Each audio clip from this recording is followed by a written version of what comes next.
Breaking news చూస్తున్నాం. హైదరాబాద్లోని కుకట్పల్లిలో దారుణం జరిగింది. కేపీహెచ్బీ పోలీస్ స్టేషన్ పరిధిలో ఇగ్నైట్ కళాశాలలో ఎంపీసీ మొదటి సంవత్సరం చదువుతున్న విద్యార్థి సాయి కేతన్ ఆత్మహత్య చేసుకోవడం కలకలం రేపింది.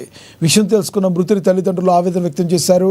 తమ కుమారుని కళాశాలలో చేర్చే సమయంలో ఈ క్యాంపస్లో ఫస్ట్ ఇయర్ విద్యార్థులను మాత్రమే పెడతామని చెప్పి సెకండ్ ఇయర్ వాళ్ళను కూడా క్యాంపస్లో కలపడంతో ర్యాగింగ్ జరిగి ఉంటుందని తండ్రి బలరాం ఆరోపించారు. తన కొడుకు ఆత్మహత్య చేసుకునే పిరికివాడు కాదని యాజమాన్యమే దీనికి సమాధానం చెప్పాలని డిమాండ్ చేశారు. తన కొడుకు చనిపోయిన విషయాన్ని కనీసం తమకు తెలియకుండా మృతదేహాన్ని గాంధీ ఆసుపత్రికి తరలించారన్నారు. కిటికీకి ఉరి వేసుకున్నాడని చెప్తున్నారు తప్ప తమకు చూపించడం లేదని మండిపడుతున్నారు.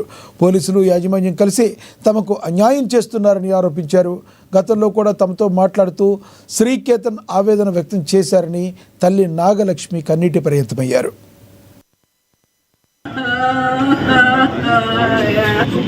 లేకపోతే అది సీడియం యాక్సెప్ట్ చేయాలి. జాయిన్ చేసామంతా బాగుంది. తర్వాత వాడికి మేము వచ్చి చూస్తూనే ఉంటాము సార్, వాళ్ళకి కాల్ చేస్తూనే ఉంటాము, చెప్తూనే ఉంటాం సార్ మాకు ఏదైనా చెప్పండి సార్, ఏ ప్రాబ్లం ఉన్నా చెప్పండి, ఏదున్నా చెప్పండి, మేము వస్తాము, మాతో మాట్లాడించండి అని చెప్తూనే ఉంటాం సార్. అయినా కానీ వచ్చిన గంట సేపు కూర్చోబెడతారు కానీ వచ్చి మాట్లాడినారు సార్. మా బాబుని అస్సలు మాట్లాడినారు. ఏదో బతిలాడి తీసుకొచ్చి మాట్లాడతాం సార్. వాడితో అవుటింగ్ ఏమన్నా అయ్యారు. ఒక 2 రోజుల క్రితం నాకు ఫోన్ చేసిండు సార్. నైట్ టైంలో ఫోన్ చేసి, మమ్మీ నాకు ఎట్లనో అనిపిస్తుంది మమ్మీ, నాకు మీరు డబ్బులు ఎక్కువ పెడుతున్నారట, మీరు నా కోసం డబ్బులు ఖర్చు పెడుతున్నారట అంటున్నారు మమ్మీ అన్నాడు సార్.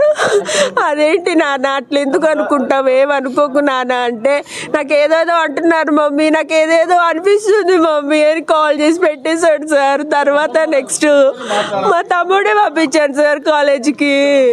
పంపిస్తే అడిగితే తర్వాత చెప్తాలే మమ్మీ, ఇక్కడ సార్ వాళ్ళు ఉన్నారు, ఇంటికి మళ్ళీ అవుటింగ్ తీసుకెళ్ళు, అప్పుడు వచ్చాక చెప్తా మమ్మీ అన్నాడు. అంతే సార్. ఇక తర్వాత ఏమైంది ఏమో సార్. హైదరాబాద్ విజ్ఞాన కాలేజీలో మా తమ్ముడు కొడుకుని ఫస్ట్ ఇయర్లో జాయిన్ చేసినామండి. ఫస్ట్ ఇయర్ జాయిన్ అయిన పిల్లగాడు మంచి చురుకు ఉండే, 10th క్లాస్ కూడా మంచి మార్కులు వచ్చినాయి. మంచి మార్కులు వచ్చిన తర్వాత ఇక్కడ ఎంపీసీగా జాయిన్ చేసినాం. పిల్లగాడు చురుగ్గా ఉండేది, మంచిగా చదువుకున్నాడు. ఫస్ట్ ఇయర్ వాళ్ళే ఉన్నారు, సీనియర్స్ లేరు, మీరు జాయిన్ చేయండి చెప్తే జాయిన్ చేసినాం సార్. ఆ తర్వాత సీనియర్స్ కూడా తీసుకున్నారు. ఇక్కడ సీనియర్స్ వల్ల పిల్లగాడు చెప్తా ఉన్నారు, ర్యాగింగ్ చేస్తా ఉన్నారు, ఇబ్బంది అవుతా ఉంది, మేనేజ్మెంట్ పట్టించుకోవట్లేదు చూడని చెప్తా ఉన్నాడు సార్. ఎన్నిసార్లు మేనేజ్మెంట్ చెప్పినా ఎలాంటి పట్టింపు లేదు సార్. చాలాసార్లు చెప్పిన మేనేజ్మెంట్ వాళ్ళకి ఫోన్ చేసి చెప్పిన, పిల్లగాని తీసుకుని పోవాలన్నా ఏమన్నా పర్మిషన్ అయితే ఇవ్వట్లే, కానీ ఫీజులు మాత్రం ముందే వసూలు చేస్తా ఉన్నాం సార్. రాత్రి అనుకోకుండా జరిగిందనేసి మా తమ్ముడికి ఫోన్ రావటంలో మేము రాత్రి హుటాహుటిన ఇక్కడ హైదరాబాద్ 2:30కి వచ్చినాం సార్. రాత్రి నుండి వచ్చినా కానీ పోలీస్ డిపార్ట్మెంట్లో మనం ఇక్కడనే ఆపుతాంలే, కానీ మేనేజ్మెంట్ వాళ్ళు ఇప్పుడు వరకు ఒక్కళ్ళు కూడా వచ్చిన దాఖలాలు లేవు సార్.